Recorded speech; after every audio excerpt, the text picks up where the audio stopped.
Bonjour, aujourd'hui nous sommes au cœur du salon Studyrama des grandes écoles de Paris et notre invité est Benoît Laurel qui est directeur des programmes de l'ISC Paris. Bonjour. Bonjour. Alors, la première question elle va être simple. Est-ce que vous pourriez nous dire en quelques mots quel est l'ADN de l'ISC?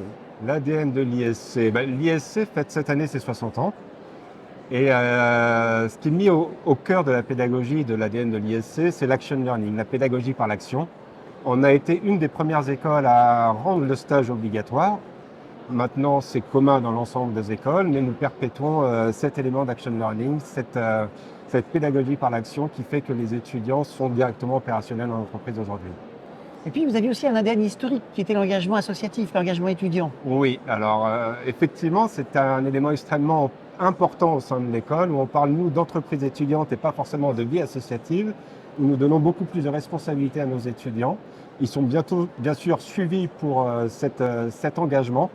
Et puis cette année, nous avons renforcé cette notion d'engagement et cet esprit d'initiative pour nos étudiants, où maintenant, nous allons valoriser également l'investissement associatif, les sportifs de haut niveau, tous les étudiants qui ont une passion, on va nous essayer de le prendre en compte, voir les compétences que ça va pouvoir leur apporter au sein de la formation.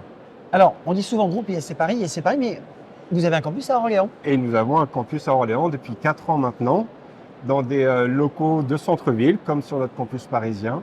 Et nous avons aujourd'hui 400 étudiants répartis sur 3 programmes de formation. Alors, si on bagaille, puisque vous parlez formation, si on bagaille très rapidement, le large spectre des formations de l'ISC, mais rapidement. Alors, nous avons 6 programmes de formation. Nous avons les 2 programmes phares qui sont le programme Grande École et également le programme Bachelor. Mais nous avons également un BBA, qui est un programme en 4 ans, international post-bac, des Master of Science, un MBA, puis également un DBA. Alors, l'ISC dispose de toutes les grandes accréditations nationales, voire internationales. Et au fond, qu'est-ce qui fait la différence finalement entre l'ISC et les autres grandes écoles de management qui se situent à Paris? C'est un peu dans notre ADN. C'est tout ce qui concerne la pédagogie, l'action learning, la pédagogie par action.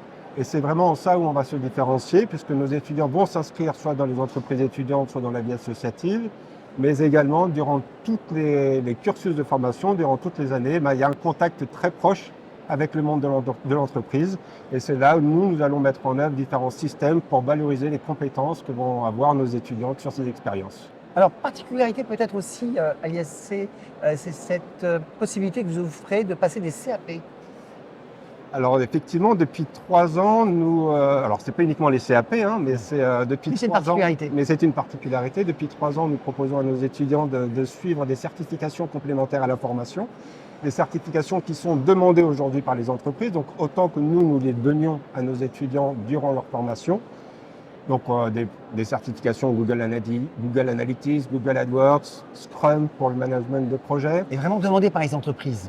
Ça effectivement, c'est très demandé. Et puis, un élément original, vous l'avez souligné, c'est notre capacité avec un partenaire qui s'appelle Skill & You, de proposer à nos étudiants à la fois le diplôme de l'ISC, mais également un CAP en parallèle. Et nous avons eu cette année notre première étudiante diplômée du programme Grande École et du CAP qui avait choisi de faire un CAP Floristerie.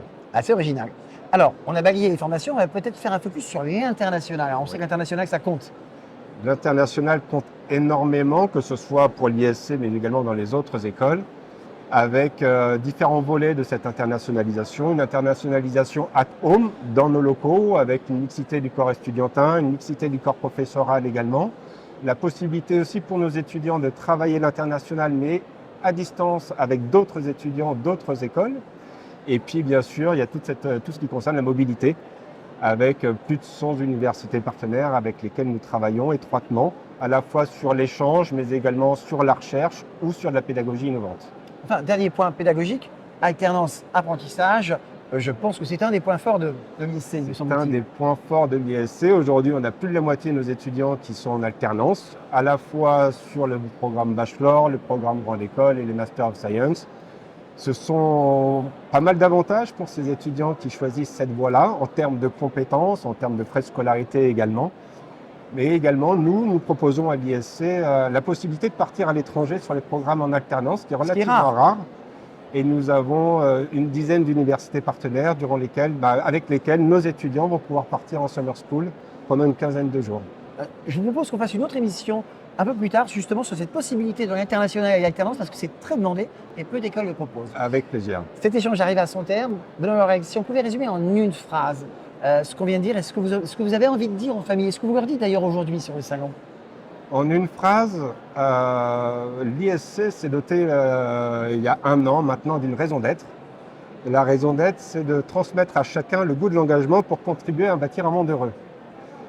Donc, il y a la notion de transmission, bien sûr, qui est très importante pour nous en tant que formateurs, en tant qu'école, mais également pour nos étudiants lorsqu'ils seront en responsabilité managériale demain.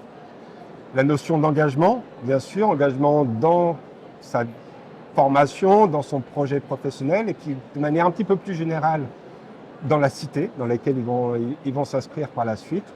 Et le monde heureux, où nous aspirons quand même à faire en sorte que demain, nos étudiants vivront dans un monde peut-être un petit peu meilleur, où les étudiants devront trouver leur place dans la société, dans l'entreprise dans laquelle ils seront. Et c'est un équilibre entre la sphère professionnelle, la sphère familiale et la sphère sociétale. Benoît Loreg, merci pour cette conclusion.